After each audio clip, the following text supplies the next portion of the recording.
Hi guys, malagaw kita sa Gimaras.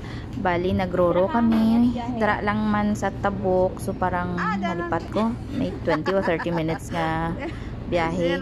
Pero may ara man nga bangka. Kaso lang kay may dala kami nga salakyan.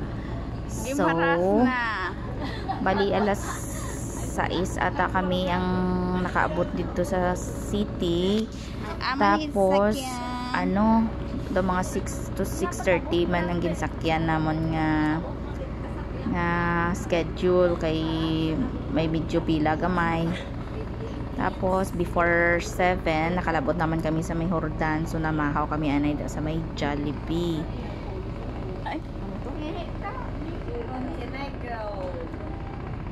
Bali ang inbayra namon sa salakyan parang 500 ata, tapos yung mga passenger may bayad man, so parang 800 ata to or 800 plus nalipat ko. So tani dapat two-way ang ginsa namon ticket sa salakyan kay makasave, kaso lang hindi kami sure eh. So kay pagpauli namon mas sobra ka mga 2 hours ang amon pila.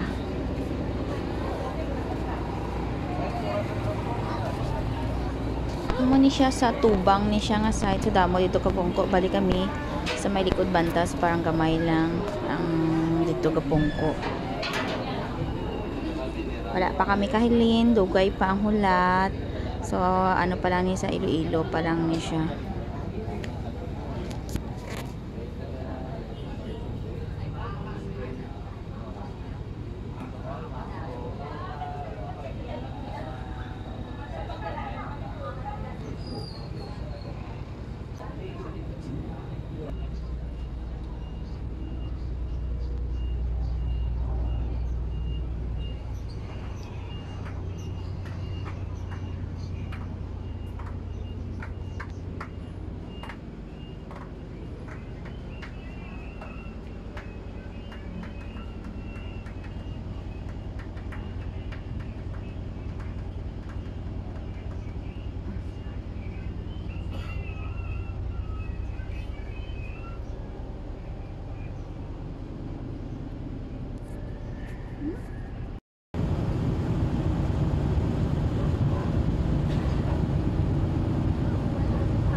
Barge is na mga kapangguat tsaka taytay concrete babay ka po. Hindi makita babaw na naman dalo. HB Orient.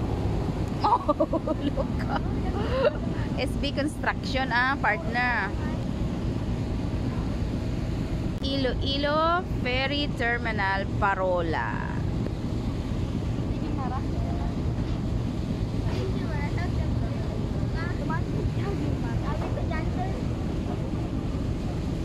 Yung taglo ito nice clothes. Wala tama paypang ka.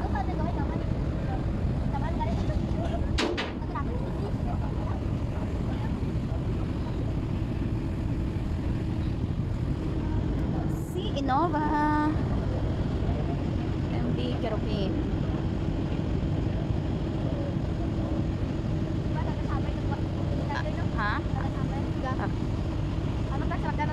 Ano ko petrol?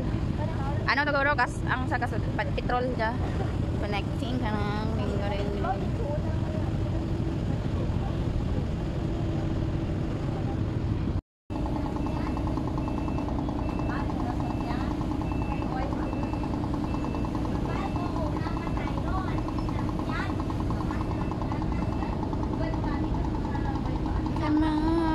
gray.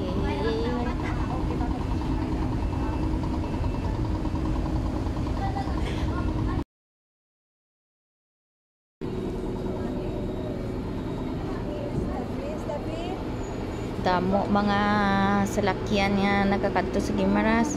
Tapos ano, dikit-dikit pang pag-plaster nila.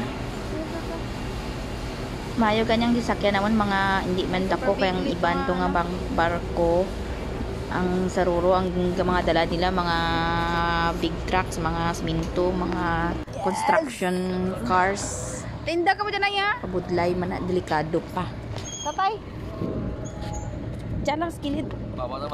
Diyan babaw lang. Aray.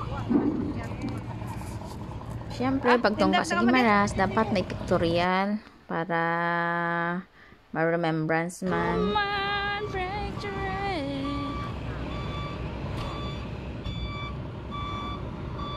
Ayos amon amulang niya siguro nakasakay pero sa iban nung haba-haba pa kag mga baras siminto kag mga kapilya kag mga ano na dako nga mga hollow blocks. Ali kami gahulat kami sa guwasang amon salakyan kay syempre last in first out, ang first in last out kaysa sulod. So pag abot namon ano nagpa-Jollibee anay kami kay nagutom kami para ready na kami maglagaw-lagaw na.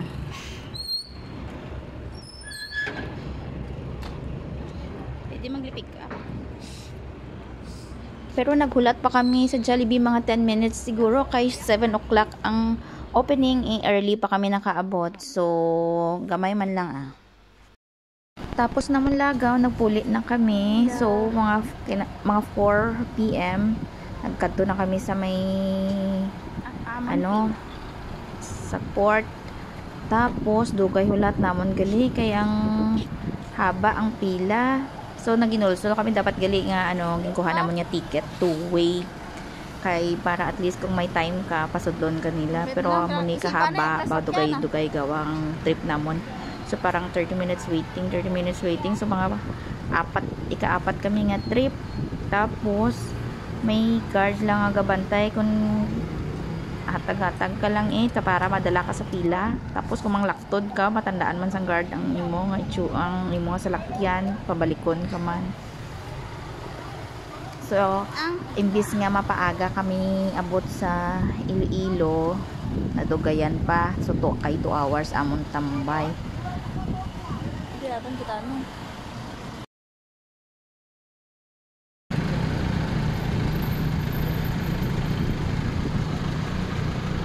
Ang pila mga 6 PM daw nakaano na kami nakasakay na.